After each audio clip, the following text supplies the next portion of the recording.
A man stands in the suffocating heat of a first-century Levantine marketplace. The air smells of crushed coriander, sweat, and raw, unwashed wool, or the gospel, or the kingdom of God itself.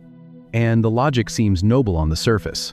They cannot allow it near the holy spaces of their lives without requiring days of washing and isolation. An oyster has no fins. It has no scales. It is a bottom-dwelling filter feeder, sitting in the dark mud, sucking the debris of the ocean through its soft, gray flesh.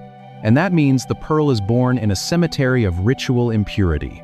When the high priest of Israel walked into the temple in Jerusalem, the heavy smell of frankincense clinging to his robes, he wore a golden breastplate over his chest. It was set with 12 precious stones: a ruby, a topaz, an emerald, a sapphire, 12 pristine stones cut from clean rock, representing the 12 tribes of Israel. There is not a single pearl on the breastplate. No priest would dare mount a gem born from the mucus of an unclean sea scavenger onto the sacred linen of the sanctuary. The pearl is not a symbol of religious purity. It is the ultimate emblem of the outsider. When Jesus tells a crowd of rural Galilean Jews that the kingdom of heaven revolves around a merchant liquidating his estate for a pearl, they do not smile. They recoil to their ears. This traveler is not just making a baffling financial decision. He is deliberately seeking out something filthy. He is abandoning his pure, familiar homeland.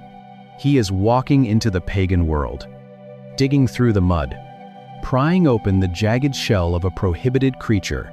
If you just give up enough of your worldly attachments, if you surrender enough of your pride, if you just sell everything you have, and extracting a treasure that the religious elite would refuse to hold in their bare hands. This completely dismantles the theology of human effort. The Emporos is not buying a pristine, polished religious artifact. He is redeeming something the religious establishment threw away. He sees immense, incalculable value inside the very thing the law declares untouchable. He does not demand that the pearl clean itself up before he makes the journey. He does not ask the oyster to grow fins and scales. He plunges his hands into the uncleanness to retrieve his prize exactly where it lies. But seeing the value is only the beginning of the transaction. If you finally accept that you are the pearl, and that the merchant has crossed the universe to find you in the mud, you have to face what happens next. If you have spent your life trying to afford God, your hands are tired, your chest is tight, you wake up feeling the cold sweat of a spiritual deficit. You stare at the dark ceiling. You wonder if you read enough, prayed enough, surrendered enough. You treat your devotion like a heavy brass coin sliding across a wooden counter, hoping the teller on the other side accepts it. You carry the stiff, aching shoulders of a buyer who knows his currency is corrupt. This is the tragedy of a reversed identity. Your ambitions, your sins, your comfort, you can finally acquire him. You surrender your life, and you get God in return. You have been told you are the Emporos. You have been told you are crossing the vast, dangerous ocean to find him. You have been told to brave the blistering desert wind of your own discipline to acquire the kingdom. But if you are the pearl, the entire architecture of your faith flips upside down. You are not the buyer. You are the bought. You do not hold the currency. You are the prize. Stop checking your spiritual bank account. Stop counting your daily sacrifices. Stop waiting for the transaction to fail because you lost your temper on a Tuesday or did not open your Bible on a Thursday. The gospel is not a marketplace where you negotiate for grace. It is a rescue where you are pulled from the mud when you realize you are the pearl. The exhaustion finally stops. You do not have to clean yourself up before you are found. You do not have to grow fins and scales. You do not have to pretend you were formed in pristine marble instead of a dark, unclean seabed. The merchant knows exactly where you came from. He knows the grit of the ocean floor. He knows the parasite of sin that tore you apart. He knows the years of suffering it took to form you. He sees the scars you have spent your entire life trying to hide from the religious elite. But this interpretation quietly creates a theology of exhaustion. Because if you are the merchant, you are constantly checking your pockets to see if you have paid enough. and he calls it a treasure. He reaches his bare hands into the cold, unclean water. He pulls you up into the blinding light of the surface. He claims you in front of a world that declared you untouchable. You do not have to convince him of your value. The valuation was set the moment he stepped off the ship. Your worth is not determined by your pristine condition. Your worth is determined by what the buyer is willing to empty from his pockets to acquire you. The transaction is entirely his. But what exactly did this purchase require? Jesus says the merchant found the pearl, went away, and sold all that he had. Every single thing. And when you look at what that total liquidation actually meant for the divine emperors, the scale of the price tag becomes terrifying. A heavy iron mallet strikes a rough Roman spike, and the brutal sound echoes across the skull-shaped hill outside Jerusalem. The midday sun beats down on the Judean dust, but the sky is already beginning to turn a strange, bruised purple. The emperos is making his final payment.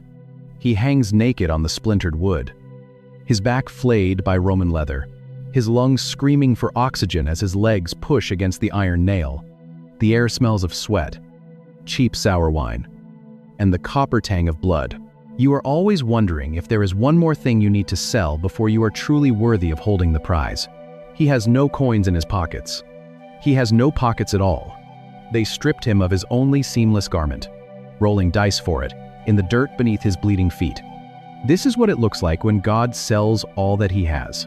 The Apostle Paul, writing from a prison cell to the church in Philippi, explains the exact accounting of this transaction. He writes that Christ, though he was in the form of God, did not count equality with God a thing to be grasped, but emptied himself. The Greek word Paul uses is kenosis. It means to completely pour out, to drain a vessel until there is absolutely nothing left inside. The merchant does not just hand over a portion of his treasury. He steps out of the unapproachable light of eternity, leaving behind the ceaseless worship of the seraphim, and wraps himself in the fragile, terrible fabric of human flesh. He trades the infinite expanse of the cosmos for the cramped, cold stone of a feeding trough in Bethlehem. He trades the absolute authority of the throne room for a pair of calloused carpenter's hands that will eventually be pinned to a wooden execution rack. He sells his reputation, allowing himself to be mocked by men he breathed into existence. He sells his physical comfort. If you look closer at the text, the entire transaction collapses under its own weight. If salvation is a free gift of grace, why are you standing, walking, the scorching, dusty roads of Palestine until his feet bleed? He sells his very life, letting his heart stop beating, in the suffocating darkness of a Friday afternoon. The cross is not a tragic accident of history. It is the receipt of a willing buyer. When Jesus says, "The merchant went and sold all that he had," he is writing his own biography. He is predicting his own execution. He is looking down from that grassy hillside in Galilee, smelling the crushed coriander of the marketplace, and knowing exactly what the purchase of this unclean, deeply scarred pearl is going to cost him. He knows the religious elite will spit in his face. He knows his closest friends will scatter into the dark olive groves. He knows the Father will turn his face away, tearing the eternal fellowship of the Trinity for a moment of agonizing substitution. He looks at the terrifying price tag of our redemption, and he considers it a bargain. When he breathes his last breath, his lungs collapsing against his ribs, the transaction is completely finalized. The pearl is secured. The merchant has bankrupted himself, pouring out the last drop of water and blood from his pierced side. The purchase is complete. But the reality of that transaction changes every single thing about how you stand before him today. In a marketplace trying to buy it, if Jesus paid the ultimate price, why is the merchant emptying his own bank account to make the purchase? The buyer walks into the ancient market and the theology of our own effort collapses. The emperos crosses the violent ocean and the true identity of the seeker is revealed. The sharp sand tears the vulnerable flesh and the agonizing work of grace begins in the dark. The creature covers the painful wound in its own substance and the jagged scar is transformed into a gem. The religious elite refuse to touch the unclean harvest and the traveling king plunges his bare hands into the mud to claim it. the buyer empties his infinite, eternal treasury, and the crushing exhaustion of our spiritual debt is lifted. The Son of God hangs bleeding on a Roman spike, and the terrifying price of the pearl is paid in full.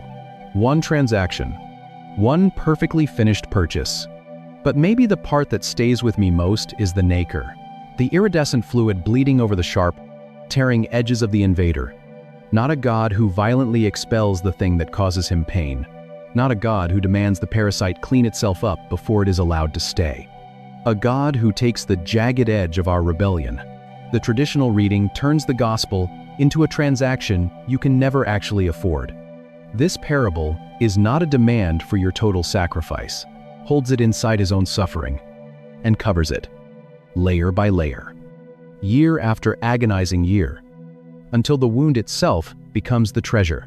If you are in a season where you are exhausted from trying to afford your own salvation, if you wake up with a tight chest, tallying your failures, wondering if your copper coins of effort will ever be enough to buy his presence, stop checking your pockets. You are not the merchant. You are the pearl. And may the God who crossed the infinite void to pull you from the dark water hold you gently in his scarred hands. May he remind you, in the quietness of your own exhaustion, that your value was settled the moment he stepped off the ship. If this reached something in you today, subscribe, leave a comment, even one word helps. Share this with someone who is tired of trying to earn a grace that was already bought. Pray for us as we keep digging into these texts. It is a description of his. The kingdom of heaven is not the treasure you have to bankrupt yourself to buy. It is the merchant who bankrupts himself for you. You are not the buyer in this story. You are the pearl. He ignores the silver shekels clinking on heavy wooden tables and pushes past the Tyrian purple silks catching the afternoon sun, to see how completely this flips the narrative, and to feel the true weight of what Jesus is actually doing in this text. You have to start with the exact Greek words he uses, because the man walking through the dirt of that marketplace is not the kind of businessman we think he is. We sit in wooden pews and tally our spiritual bank accounts. We count our prayers. We weigh our sacrifices. We drop our efforts into heavy brass offering plates and hope the transaction clears. We have been told we are the merchant. We have been told we must buy the pearl. But the math does not work. The theology immediately breaks down. If the pearl is Jesus, he has a price tag. If the pearl is salvation, it can be purchased. If salvation is a free gift of grace, why is the merchant liquidating his estate? A gift cannot be bought. A purchase cannot be grace. The two concepts repel each other like opposite poles of a magnet. And if you are the buyer, you have a massive problem with your currency. What exactly are you selling to buy the King of the universe? Your righteousness? It is a pile of torn, unwashed rags. Your good works? They are copper coins covered in the sweat and dirt. He does not stop at the spice vendors. He does not look at the copper vessels. He is not browsing of your own pride. Your devotion, it is fragile, shattering the moment the temperature in the room drops. You cannot walk into the economy of heaven with a pocket full of corrupted currency and expect to walk out with the eternal Son of God. If you are the buyer, the cross is no longer a substitution. It is a copay. The traditional reading turns the gospel into a marketplace. It reduces grace to a commodity. It makes you the hero of the story. You are the one seeking. You are the one sacrificing. You are the one making the ultimate purchase. But human beings do not seek God. The Apostle Paul makes this terrifyingly clear in his letter to the Romans. No one is righteous. No one understands. No one seeks for God. We run. We hide in the dark. We build our own kingdoms out of mud and broken sticks. We are not scouring the earth, looking for the kingdom of heaven. The gospel is not a transaction you initiate. It is a rescue you desperately need. When we force ourselves into the role of the merchant, we miss the entire architecture of what Jesus is doing. We create a system of profound spiritual exhaustion. We wake up anxious. We go to sleep defeated. We are always checking the ink on the ledger. We wonder if we have surrendered enough. He is not a casual buyer looking for a trinket to take home to his family. We wonder if we have sold enough of our bad habits. We wonder if the check is going to bounce. This is the terror of the traditional reading. It leaves you holding a prize you know you cannot afford, waiting for the true owner to finally demand it back. Jesus did not tell this story to give you a shopping list. He told it to reveal his own identity. To understand who the merchant really is, you have to leave the modern church and step back into the ancient market. Because in the first century Mediterranean world, there were two very different types of buyers. And Jesus chooses his noun with terrifying precision. The salt spray of the Red Sea clings to the man's heavy cloak. He steps off a wooden merchant vessel, the boards groaning under the weight of foreign cargo, and walks into the noise of an Alexandrian harbor. He ignores the smell of drying fish, the grit of sand in his leather sandals, and the blinding reflection of the Mediterranean sun bouncing off the water. In the first century, a man looking for fine pearls does not simply walk down to the local market in Jerusalem or Capernaum. Pearls do not come from the Sea of Galilee. They are harvested far to the east, pulled from the dangerous, deep waters of the Persian Gulf. He is an expert, his eyes trained to find immense value hiding beneath the grit and the dust of the ancient world and the Indian Ocean. To the ancient mind, a pearl is unlike gold or silver, which can be melted down and reshaped by human hands. A pearl is born perfect. A jeweler cannot improve it, a craftsman cannot cut it without completely destroying it. It is the single most concentrated form of wealth in the Roman Empire. Roman generals would occasionally finance entire military campaigns with a handful of them, so the man seeking them must travel for months. He crosses hostile borders, endures the searing heat of desert trade routes, and navigates ports filled with thieves and swindlers, all to find a single, flawless sphere of calcium carbonate. This man is not a local shopkeeper waiting for inventory to arrive. He is an active, relentless wanderer crossing oceans.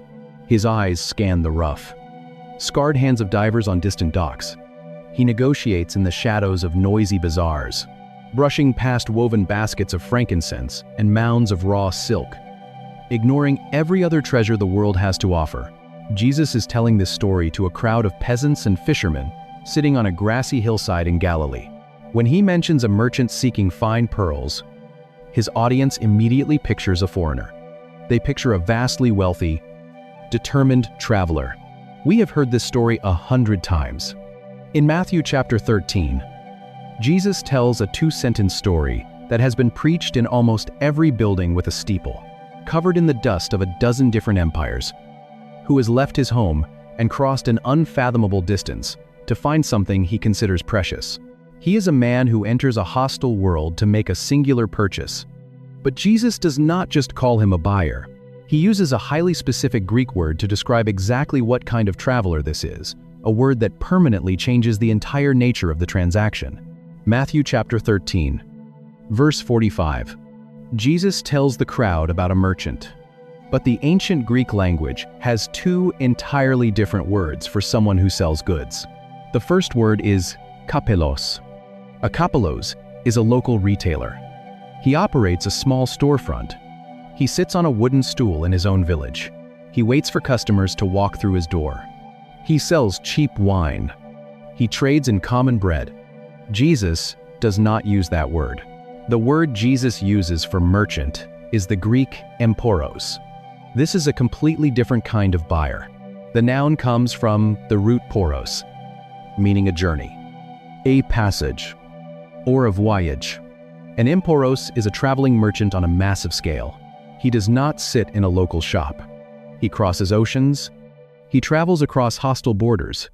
He absorbs the physical shock of a dangerous world to acquire cargo of immense value. If watching the original language completely rewrite, a familiar story is shifting something inside you. You're exactly who this channel is for. He says the kingdom of heaven is like a merchant in search of fine pearls. Who? On finding one pearl of great value. Drop a thought in the comments and hit subscribe. Because every week, we go deeper into the text than you knew was possible. So, the emporos crosses the water. He is an active, relentless traveler. In Revelation 18, this is the exact same word used for the merchants, who weep over the fall of Babylon. They are men who deal in global wealth. They trade in fleets of ships loaded with gold, silver, and precious stones. That route changes everything. Because you are not the Emporos.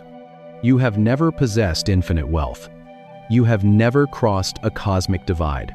You are a Capellus at best, sitting in the dirt, trading copper coins of human effort. The merchant is not the sinner bankrupting himself for God. It is God bankrupting himself for the sinner. Christ is the Emporos. He leaves the throne room. He crosses the infinite void. He steps into the crushing gravity of human history. He smells the dust of the Judean road. He feels the sting of the Mediterranean sun. He walks into the noisy, corrupt marketplace of our broken world to make a singular purchase. We do not cross the universe to seek him. He crosses the universe to seek us. But identifying the true merchant is only half the revelation. The treasure he is hunting holds a much darker secret. To understand why Jesus specifically chose a pearl, went and sold all that he had and bought it. Most people assume they know exactly how this maps onto their life, instead of a diamond, a sapphire, or a ruby. You have to look into the deep water. You have to understand how a pearl is actually made. Drop below the surface of the Persian Gulf. Leave the blinding sun and descend into the crushing pressure of the black water. Here, on the dark, silent ocean floor, a violent intrusion is happening in miniature.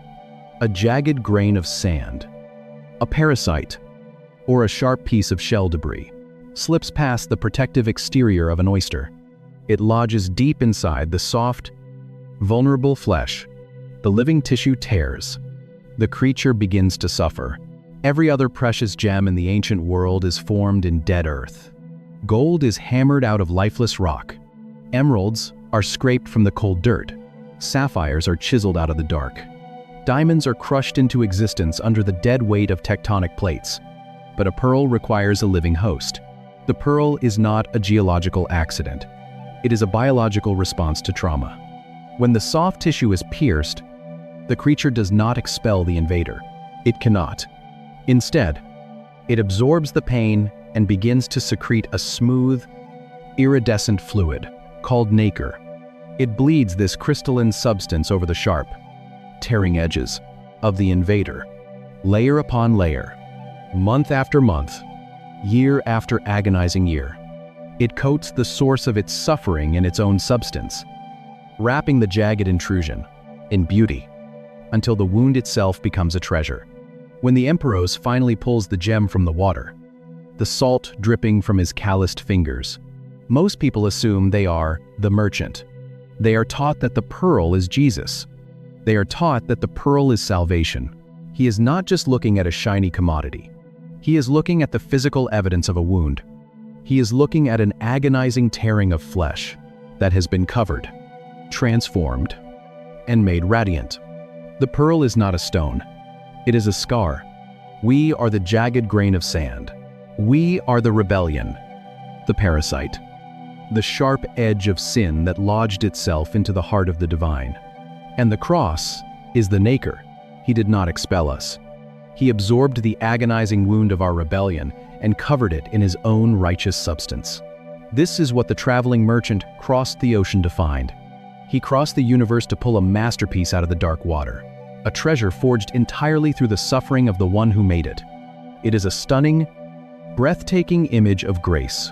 But to the fishermen and farmers sitting on the hillside listening to Jesus tell this story, the image is not beautiful. It is repulsive, because to a first-century Jewish mind, holding a pearl in your bare hands violates a fundamental law of God. According to the ancient kosher laws written in the book of Leviticus, anything pulled from the water must possess two distinct anatomical features to be considered clean: fins and scales.